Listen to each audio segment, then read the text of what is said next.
What's going on, everyone, and welcome back to Comic Breakdown. If you're new to the channel, do me a favor and hit that sub button, hit that notification bell, and make sure you're not missing any of the content we have coming out. Now, for this video, we're going to be jumping into King in Black, Symbiote Spider-Man, issue number 5. Now, this will be closing the Symbiote Spider-Man King in Black line out, meaning issue number 5 is the last issue, but there is promise to be more Symbiote Spider-Man coming in the future after the King in Black line. Now, if you haven't been keeping up with the King in Black line, go ahead and check out the link in my description as well as the top of this video. It'll get you completely caught up on everything King in Black related. Now, in the last issues, we saw the shadowy entity known as Mr. E being created by Null as an early prototype to symbiotes. And he's been battling Spider-Man and kind of like a makeshift Guardians of the Galaxy for control of the Ebony Blade. A blade that's said to be able to hurt the god known as Null. Now, we last left off with Mr. E being trapped in the collector's showroom. This is written by Peter David, penciler is Greg Land, inker is Jason Lisson, and colorist is Frank Darmada. And with that being said, let's dive into this breakdown. So the opening pages take us to the collector's showroom, and we see Mr. E telepathically connecting or talking to Null, and he's begging Null to restore his powers, to let him get the opportunity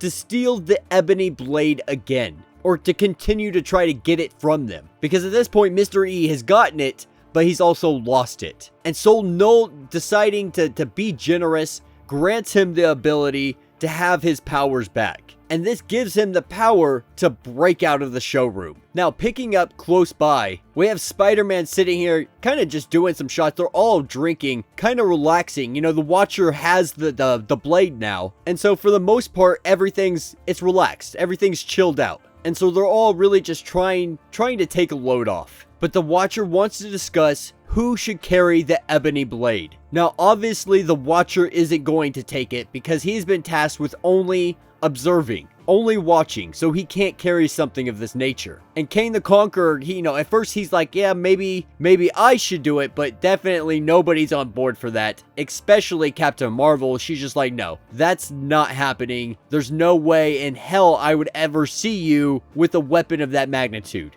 And while all this is happening, Peter Parker, he's just taking shots. He's enjoying himself. He's let them all argue and fight. I'm going to keep drinking. And as they're in the middle of this argument, we see Mr. E come flying through the wall. And Peter, his reaction is just to pour another shot. Like, if we're going to get into this, I'm going to get another drink in. And almost immediately, Mr. E is able to take the sword from the Watcher. And this is when Spider-Man's had enough, gets up off the bar stool, goes up to Mr. E and punches him right in the face, knocking him through some glass and out the window. And Spider-Man, happy he's able to hit him this time, because it's really hard for them to hit him, especially once he's been hit by you. You really have to surprise Mr. E to be able to get that punch in. And this is where Mr. E tells him, like, he's gonna destroy the galaxy, and Peter Parker tells him, then consider us the Guardians of the Galaxy. And Captain Marvel, kindly reminds him that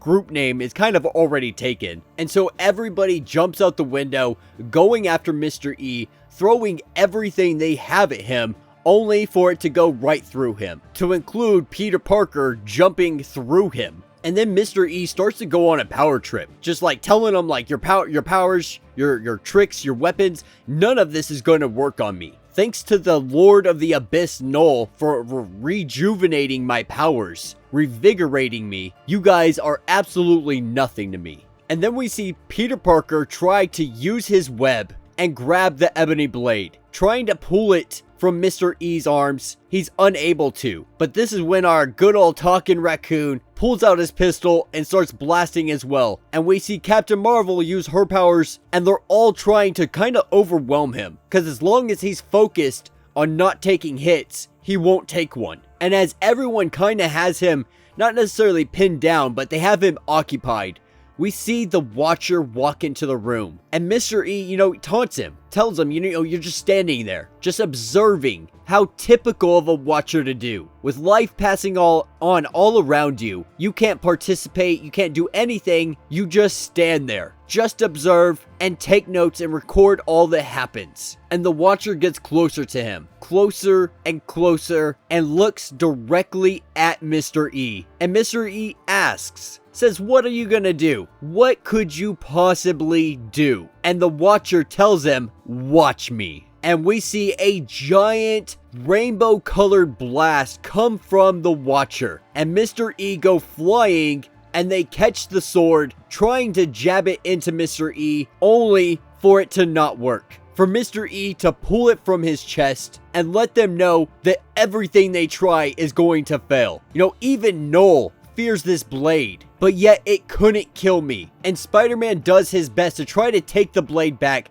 but only gets punched away. And as Mr. E comes down with his sword, this is when we see Captain Marvel stop him from bringing the blade down by catching it between her hands, taking the sword from him, using her powers and the ebony blade, jabbing it into him, and we see Mr. E disintegrate in a giant explosion of light. And we see this fight coming down to a close. And the Watcher tells them that now it is time to go to the future, to take Captain Marvel and the Ebony Blade and bring them to the future where they can fight Null. And the Watcher attempts to do it, but it doesn't work, because the others of his race are preventing him from time traveling, valuing their credo above even the universe's survival. And so they're not able to do anything right now. There's one thing they can do. They need to attend to Earth's sun, because right now it is getting blacked out by Null, by his symbiote goo. And so we see the team head off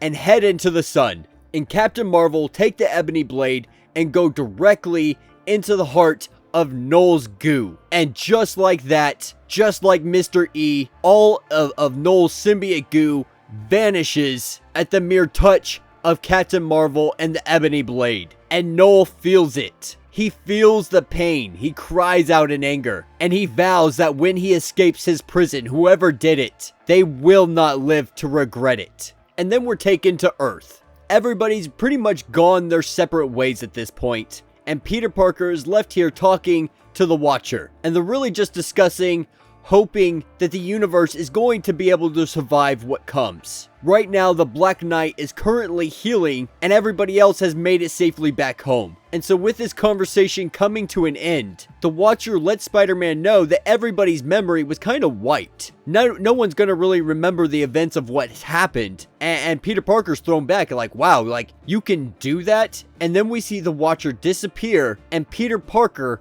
not remember why he was on the rooftop. And that will be the end of this issue. So let me know what you guys think down in the comments. I actually thought this was the best of the King in Black that came out this week. It was a lot of fun. We got to see our makeshift Guardians of the Galaxy really put in some work on this prototype symbiote. We got to see Captain Marvel really do some damage. Unfortunately, you know, they couldn't take her to the future. And then we have the Watcher wiping everybody's mind. How do you guys feel about that? You know, I understand why they did it. They kind of want to preserve the timeline. If everybody knew about it, they would prepare for it, and it could alter the course of future and existence and so on and so forth. So I understand why they didn't do it. It just kind of sucks that none of them remember that they had this really super awesome adventure that you know, they saved Earth back in the day, and they don't even remember that. But yeah, let me know what you guys think down in the comments. If you have not yet, please do me a favor, subscribe to the channel, like this video, and until the next breakdown.